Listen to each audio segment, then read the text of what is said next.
Shalom, saudara-saudari.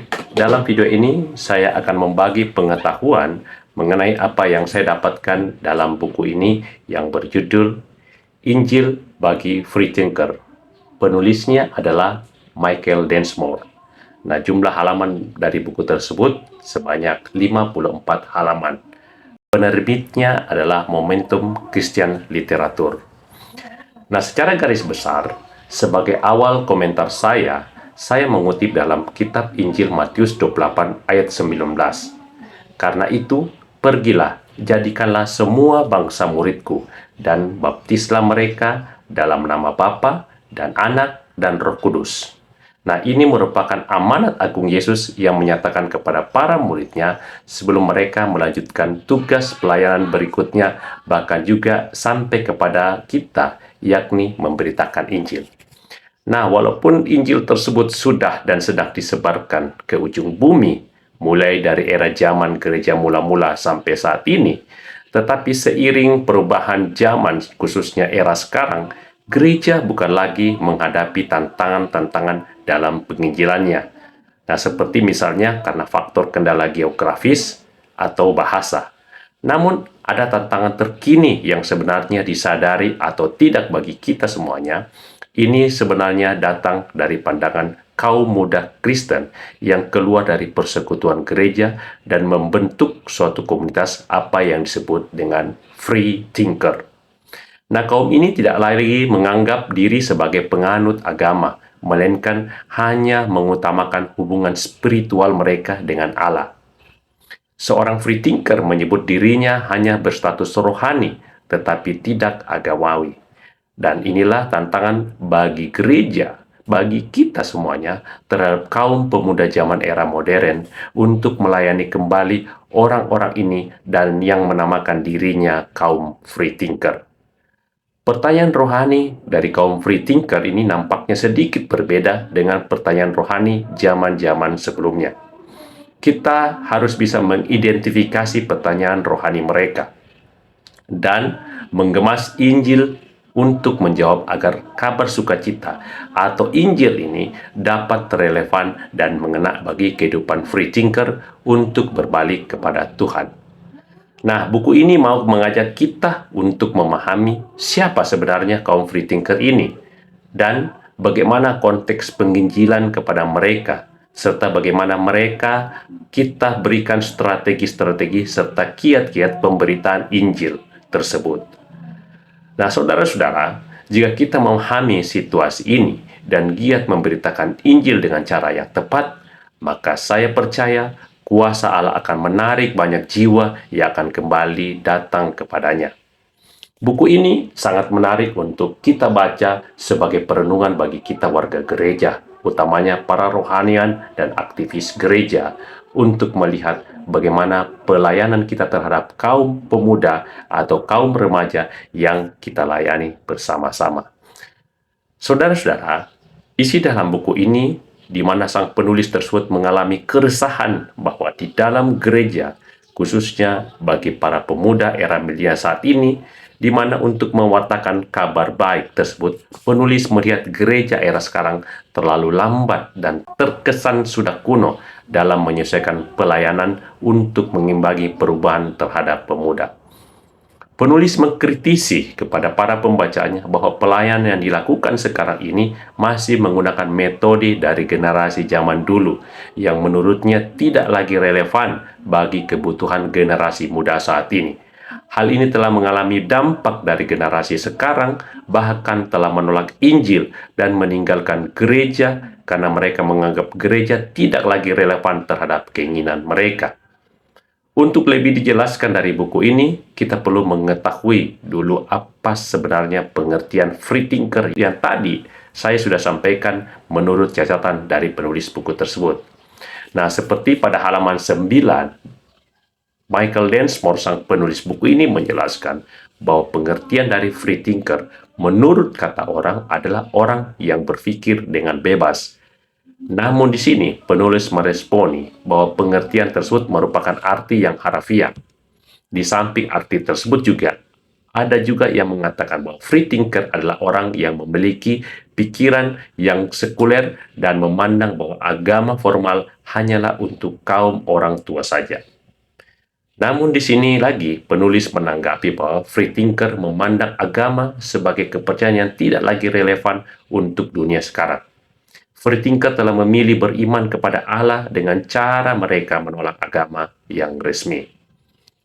Kaum free thinker hanya tercatat punya agama hanya karena pengurusan administratif sebagai identitas mereka saja. Namun di hati mereka sebenarnya mereka tidak memiliki agama. Mereka hanya mempercayai Tuhan tanpa mengikuti agama manapun. Mereka sadar bahwa hidup tanpa Allah membuat hidup mereka kosong. Tetapi di sisi lain, saudara-saudara, mereka ingin bebas dari aturan agama dan konflik pribadi yang timbul daripadanya terhadap agama itu sendiri. Para free thinker tidak menginginkan Tuhan yang agamawi, sebab Tuhan yang semacam ini bersifat pribadi dan memberi tuntutan terhadap mereka. Nah, saudara-saudara, untuk mengulas buku ini, ada pertanyaan bagaimana perkembangan populasi dari para kaum free thinker. Seperti yang sudah saya sampaikan tadi, bahwa kaum free thinker ini secara administratif memiliki agama. Tetapi sebenarnya mereka bukanlah bagian dari keyakinan sebagai orang yang beragama. Mereka jauh dari kehidupan identitas sebagai orang beragama. Data yang dimunculkan oleh penulis yang diambil dari Religion Landscape Study pada tahun 2014 di Amerika yang lalu, menerangkan bahwa kaum free thinker ini telah memiliki populasi yang terus bertambah mulai sejak tahun 2007 sampai 2014. Selama 7 tahun tersebut, populasi begitu pesat dari 16% jumlah mereka di tahun 2007, namun tahun 2014 mencapai 22,8%. Ya, artinya, saudara-saudara, ada peningkatan persentase sebesar 6,7%. Dibandingkan dengan populasi evangelikal Protestan yang menurun dari 26,3% dari tahun 2007 menjadi 25,4% di tahun 2014. Begitu juga Katolik dari 23,9% di tahun 2007 dan menjadi 20,8% di tahun 2014. Data tersebut bisa saja berpengaruh kepada kaum pemuda atau remaja Kristen yang ada di Indonesia. Hanya saja, dalam buku ini tidak mengulas perkembangan free thinker yang ada di Indonesia. Namun dari data-data tersebut, saudara-saudara, menurut hemat saya pikir akibat dari pertambahan jumlah populasi para kaum free thinker tersebut yang ada di Amerika, bukan saja pada satu aspek saja karena mereka tidak senang dengan pelayanan di gereja, dan keluar dari gereja, namun tentunya ada pengaruh faktor pendukung lain menjadi penyebab dari populasi tersebut bagi para free thinker yang kian hari semakin bertambah. Nah, misalnya apa? Dengan adanya perkembangan teknologi informasi dan internet yang begitu cepat, dan ini telah memberikan akses yang lebih besar kepada individu untuk memperoleh informasi, mempertimbangkan pandangan dunia alternatif. Nah, dari hal ini juga salah satu yang dapat mengarah pada pertumbuhan populasi kaum free thinker yang mungkin lebih cenderung mencari jawaban di luar kerangka agama yang mereka yakini sebelumnya. Yang kedua adalah perubahan tren budaya dan pergeseran nilai-nilai antar generasi yang satu ke generasi yang lainnya yang dapat mempengaruhi afiliasi agama. Generasi yang lebih muda mungkin memiliki pandangan yang berbeda tentang agama dan spiritualitas daripada generasi sebelumnya. Tetapi apapun itu, saudara-saudara, sorotan kita adalah perkembangan kaum free thinker ini tidak boleh dipandang sebelah mata saja. Dan hal ini merupakan hal yang serius yang dipikirkan oleh gereja.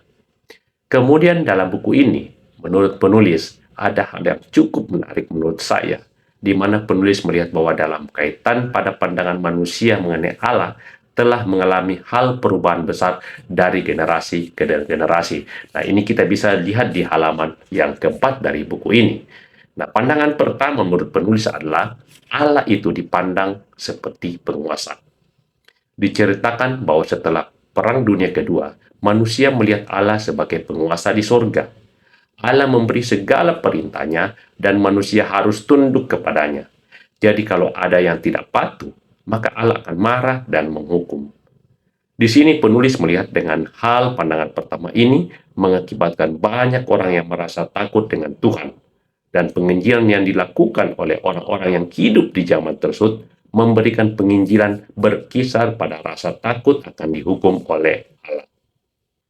Nah, selanjutnya pandangan berikutnya adalah Allah seperti kakek. Dimulai tahun 1980, manusia ingin bebas dari Allah yang memiliki sifat marah seperti zaman usai Perang Dunia Kedua tadi. Manusia ingin hidup dengan bebas dan tidak mau memiliki Allah yang menghukum dosa mereka. Nah, di era ini, saudara-saudara, manusia membuat Allah baru, di mana mereka membuat Allah yang tidak lagi menakut-nakuti mereka. Mereka membuat Allah yang senantiasa menyenangkan mereka, seperti seorang kakek kepada cucunya. Apapun yang diminta pasti akan diberikan. Kaum dari pandangan ini melihat, begitulah Allah. Ketika misalnya saya meminta kepada Allah, lalu kemudian Allah mengabulkan permintaan saya ini. Nah, akan tetapi kaum ini pun melihat bahwa lama-kelamaan Allah yang seperti ini agak mengganggu karena membuat hal yang berutang budi. Kita tidak ingin berutang budi kepada Allah yang membuat kita merasa bersalah pada saat kita berdosa dan mengecewakan Allah. Nah, itu menurut pandangan yang kedua. Yang ketiga adalah pandangannya adalah Allah seperti orang tua di kampung. Nah, mulai sekitar tahun 1995, generasi zaman itu membuat figur Allah yang berinteraksi dengan hidup mereka, walaupun tinggal jauh dari mereka. Sehingga beranggapan dari orang yang berpandangan tersebut, Allah tidak campur tangan di dalam kehidupan mereka. Bagaikan anak yang pindah dari desa ke kota, namun orang tua yang di kampung tidak begitu intervensi terhadap sang anak lagi, dan hanya sewaktu-waktu saja dapat berkomunikasi. Penggambaran seperti itulah Allah dalam pandangan mereka, di mana manusia bisa menikmati kebebasan mereka, dan cukup sewaktu-waktu saja berhubungan dengan Allah hanya melalui doa. Kemudian pandangan yang keempat, Allah seperti orang tua yang tinggal seatap. Dengan penggambaran Allah seperti orang tua tinggal seatap ini, maka Allah seperti dinilai sebagai pemicu konflik. Karena membayangkan Allah seperti orang tua yang tinggal seatap ini, seorang anak yang ingin menikmati kebebasannya tersebut, namun orang tua selalu memonitor dan mengatur kehidupan sang anak. Akibatnya, timbul pertengkaran. Allah malah dituduh menjadi pemecah belah dan pengkritik yang menurut mereka bukan saja hanya individu saja, melainkan pemicu konflik di antara agama dan suku. Lalu, bagaimana dengan free thinker? Mereka tidak berada di keempat pandangan tersebut. Bahkan mereka pun menolak semua pandangan ini. Menurut mereka, bahwa mereka tidak menginginkan Tuhan yang agamawi, sebab Tuhan tersebut seperti itu bersifat pribadi. Dari pandangan kaum free thinker, kendati mereka percaya kepada Allah, namun kepercayaan mereka pada Tuhan bukanlah suatu pribadi. Mereka ingin ada Tuhan, namun bukan Tuhan yang memberi aturan kepada mereka. Mereka ingin ada Tuhan, tetapi ingin suatu kuasa ilahi saja, dan bukan Tuhan yang berbentuk pribadi. Nah, ini kita bisa lihat di halaman 10 buku tersebut. Lalu, bagaimana sang penulis menjawab kepercayaan dari free thinker tadi? Kaum free thinker percaya bahwa mereka bukanlah percaya seutuhnya terhadap Allah yang merupakan pribadi. Mereka percaya bahwa tanpa memeluk agama apapun, mereka juga mengenal Allah. Para kaum free thinker ingin pengalaman rohani mereka bebas dari hukuman Allah. Mereka melihat dirinya sebagai kaum rohani, tetapi tidak agamawi. Nah, ini kita bisa lihat di halaman 11 dari buku tersebut. Lalu, sang penulis ini menanggapi bahwa iman yang sejati adalah iman yang menyembah Allah secara rohani dan agamawi. Kepercayaan dari free thinker tidaklah benar jika mereka bisa memiliki iman sejati hanya secara rohani saja, tetapi tidak agamawi. Untuk mengerti hal rohani ini, maka perlu wahyu khusus, yang mana wahyu khusus ini adalah bagian dari agama. Ini berarti bahwa tanpa agama, manusia tidak mungkin mengenal kebenaran tentang siapakah Allah. Oleh karena itu, kaum free thinker yang menolak agama dan bahkan kepada firman Tuhan, maka mereka ini tentunya tidak mungkin mengenal siapa Allah. Nah, kemudian apa persoalan mengapa free thinker menolak firman Allah? Apa dasarnya? Di sini kita melihat saudara-saudara, keyakinan mereka tentang Allah adalah satu adanya. Nah, ini mungkin disebut dengan Tuhan yang universal, yang berarti mereka percaya bahwa semua kepercayaan itu benar, apapun itu yang dipercayai dan oleh siapapun. Nah, ini kita bisa lihat di halaman 15. Free thinker berkeyakinan bahwa dasar kepercayaan mereka tentang Allah adalah hanya satu kuasa ilahi, tetapi kuasa ilahi ini dinyatakan di dalam agama yang berbeda-beda. Nah, karena mereka berkeyakinan bahwa Allah mereka sama, maka pilihan agama manapun tidaklah penting, asalkan mereka percaya sungguh dan dengan tulus. Disinilah kesalahan dari free thinker. Firman Tuhan mengatakan tidak semua Allah sama. Ada Allah benar dan tentu ada Allah yang palsu. Tidak semua ajaran agama benar. Oleh sebab itu kita harus bisa membedakannya. Firman Allah tegas membedakan mana yang benar dan mana yang dusta. Lalu, bagaimana tentang kepercayaan free thinker terhadap dosa? Ini kita bisa lihat di halaman 16, saudara-saudara. Free thinker menganggap bahwa dosa dianggap sebagai kelalaian belaka saja. Manusia hanya terlengah saja. Lalu tanggapan penulis bagaimana? Yakni ia menjelaskan bahwa menurut Alkitab, dosa terjadi karena manusia melanggar hukum Tuhan, di mana manusia ingin mau menjadi seperti Allah. Manusia tidak mau tunduk kepada Sang Pencipta, dan malahan manusia melakukan perlawanan kepada Allah. Dosa terjadi bukan karena kelalaian atau lengah saja. Dosa adalah keputusan yang diambil secara sengaja oleh manusia untuk melawan Allah. Nah, di halaman 17 ini, bagaimana dengan keselamatan menurut mereka? Di sini sudah dijelaskan tadi bahwa mereka memiliki keyakinan bahwa dosa merupakan hal dari lengahnya manusia. Mereka bisa mencari solusi di mana setiap manusia yang ada dalamnya memiliki kuasa untuk berdamai dan mempersatukan manusia sesamanya menjadi baik. Jadi, jika kuasa dalam diri manusia tersebut diaktifkan, maka semua masalah di dunia akan menjadi beres. Itulah pandangan keselamatan menurut mereka. Tapi di sini, Alkitab menurut penulis, manusia telah berbuat dosa, dan meskipun manusia telah berusaha untuk memulihkan hubungan mereka dengan Allah, mereka gagal terus. Mereka tidak bisa hidup tanpa melanggar hukuman Allah. Karena manusia tidak bisa menyelesaikan perkara mereka dengan Tuhan, maka Yesus Kristus yang disebut anak Allah datang untuk menyelesaikan masalah manusia dengan Tuhan. Nah, kemudian bagaimana pandangan mereka setelah kematian? Kaum free thinker percaya bahwa kehidupan manusia ini memiliki dua pilihan. Pilihan pertama adalah recycle atau disebut daur ulang, dan pilihan yang kedua adalah reinkarnasi. Recycle berarti saat manusia mati, maka tubuhnya kembali menjadi debu, sedangkan jiwa atau rohnya kembali menjadi satu dengan kuasa ilahi. Nah, ini kita bisa lihat di halaman 25 dari buku tersebut. Sedangkan pilihan lain lagi adalah manusia direinkarnasi menjadi orang yang lebih baik lagi dari sebelumnya. Tapi Alkitab tidak berkata demikian, saudara-saudara, seperti daripada kepercayaan mereka tersebut.